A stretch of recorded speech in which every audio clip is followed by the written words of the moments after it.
Hi there, it's Matt here, and welcome back to the show, and thanks again for tuning in and listening to these.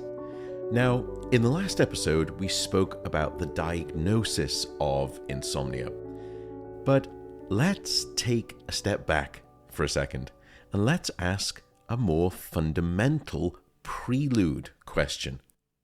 How on earth do you find yourself arriving at the destination of this thing called insomnia? Well, that is the topic of today's episode. Why does someone develop insomnia? And then second, when they do develop it, when insomnia has sort of taken root, as it were, what makes things even worse?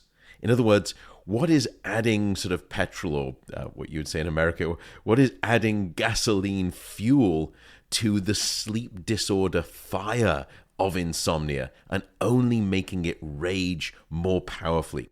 These are very two complex questions, but thankfully, and through lots of great science and wonderful great scientists, we do now have a conceptual model explaining how it is that you may find yourself falling into the pit of insomnia, as it were.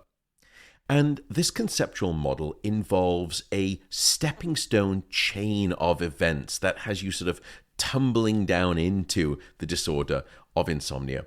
And when I say stepping stone, what I mean is that there is a three-part sort of knock-on cascade that leads to insomnia. And the model is actually called the 3 Ps model. And those 3 Ps are the following. Number 1, predisposing factors. Number 2, precipitating factors. And finally, number 3, perpetuating factors. I know, I bet you feel utterly confused because all of those 3 P words sound near identical to each other. And it's easy to get lost in the fact that they all sound very similar. So let me unpack it and see if I can add some disambiguating clarity to the 3P model. Let's start at the beginning with the first of those Ps, which is predisposing. This means that you are someone who is more innately prone or more liable, as it were, or perhaps a better word is more vulnerable to insomnia to begin with. And a good example of a predisposing factor is genes. Because we know that there are certain types of genes that play a non-trivial role in your risk for the development of insomnia. And to give you a sense of that, we have discovered, for example, that insomnia shows a genetic heritability of somewhere between 28 to 45% if you read all of the literature in terms of the transmission rate from parent to child. So if one or both of your parents had insomnia, then there is a predisposing higher risk that you could develop insomnia. Now, I was very careful with my word there. I said could rather than will develop insomnia.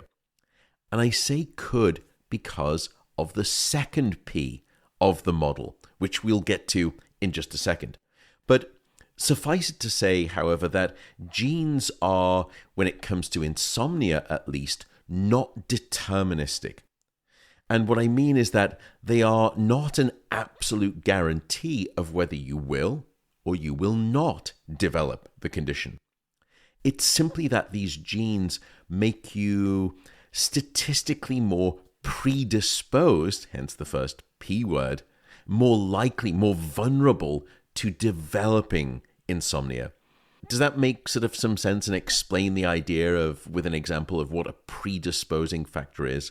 I hope so. I know I asked that question, by the way, as if I'm expecting some kind of answer to magically come out of the microphone as I'm recording this. But anyway, I hope it does make some better sense. So, focus, Matthew. That's predisposing factors that make an individual from the get-go more prone to developing insomnia.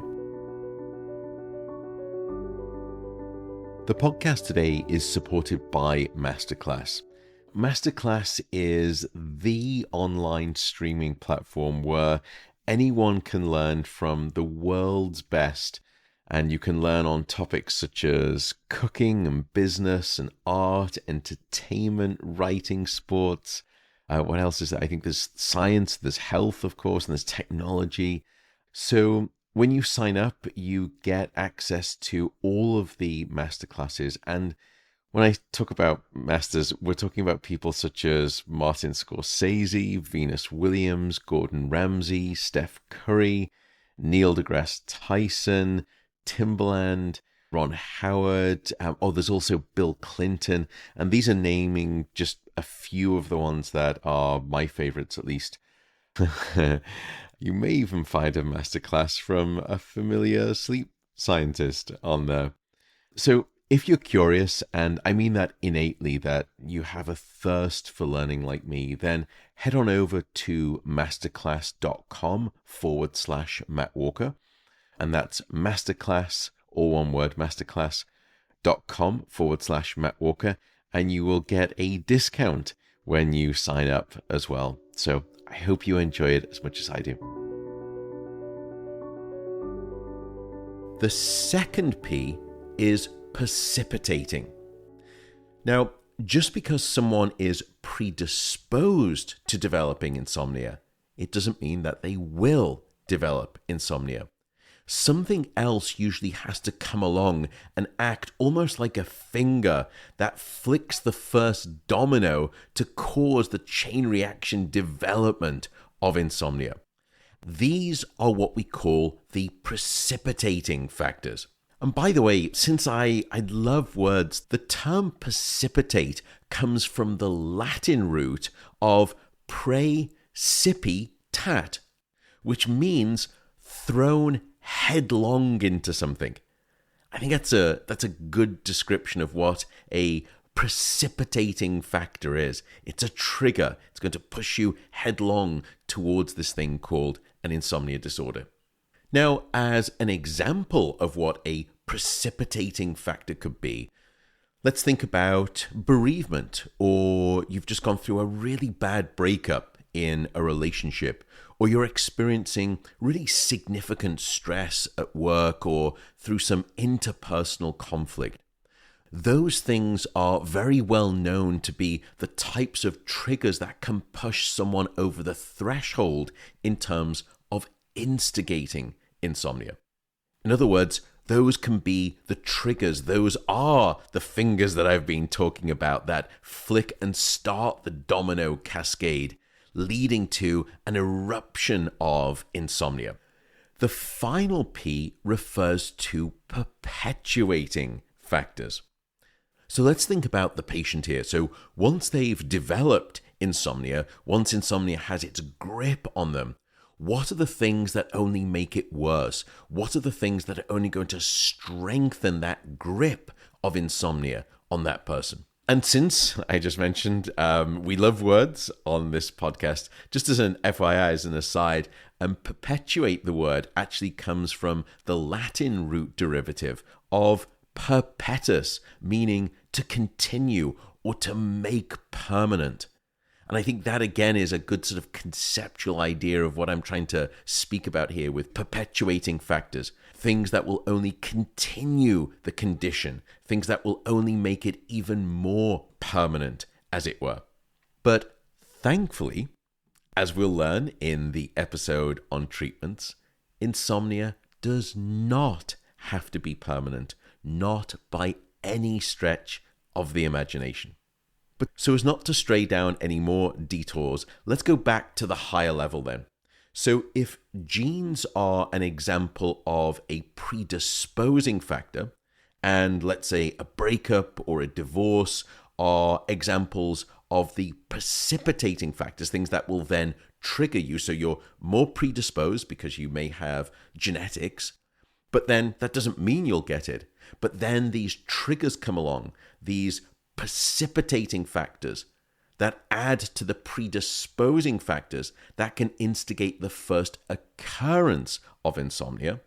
then what would be an example of something that only makes it worse? So that once it's developed, what are things that will then perpetuate your insomnia, adding sort of that combustible fuel to the fire? Well, one example would be eating or drinking the wrong things. And we've spoken in a previous episode all about optimizing your sleep, these types of sleep hygiene rules or tips, as it were. And one good example of a perpetuating factor would be having alcohol in the evening or using alcohol in the evening as a sedative. Or let's say drinking too much caffeine during the day because you're so tired with insomnia, you need to boost yourself up with more caffeine, which only then perpetuates your insomnia the following night. Or even THC, which is involved in cannabis. That can also lead to far worse sleep. And don't worry, I know that I just sort of throw that out there as a fact. I'm actually going to do a whole episode, or probably even 2 or 3 episodes, all about cannabis, THC, and CBD. So just sort of sit tight with the knowledge that I will explain why THC isn't the best thing, and it's certainly not the best thing if you're suffering from insomnia. It can be another one of those perpetuating factors. But anyway, these are all prime examples of when the fact of insomnia has taken hold of you. Naturally, by the way, I should note, just as an aside, it's so understandable that when you're suffering from insomnia, you would reach out for the quote-unquote help of alcohol or trying to use the crutch of THC. I completely understand that. There's no judgment whatsoever here. It's simply that these are what we've now discovered to be perpetuating factors that are only going to make matters worse. So this model then is one way that we commonly think about the question, why on earth does someone ultimately develop insomnia to begin with? And then what are the things that they're doing that keeps them locked in this terrible prison of insomnia each and every night? And I hope explaining this model allows you to think perhaps more clearly about why it is that you may have developed insomnia, or someone that you know has developed insomnia. You can go back through those 3 Ps and think about it and sort of moving yourself or that person through those. And it's proven immensely useful in science and in clinical practice in terms of answering those 2 fundamental questions that we started the episode with.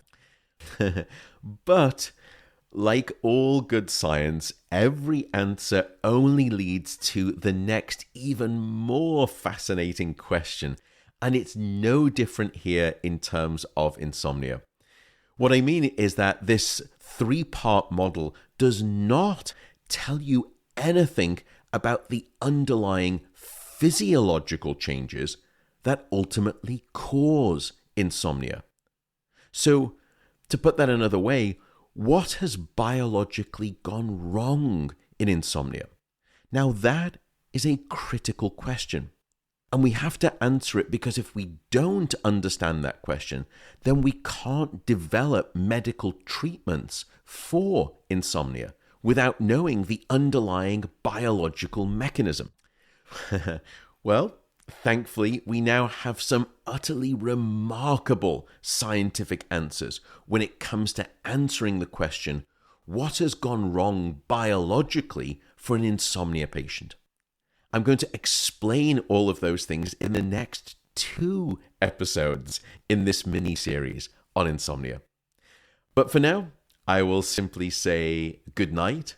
I will then tell you just how grateful I am that you tune in and listen to this podcast. I really am. I'm so grateful. So thanks again and take care. I'll see you in the next episode.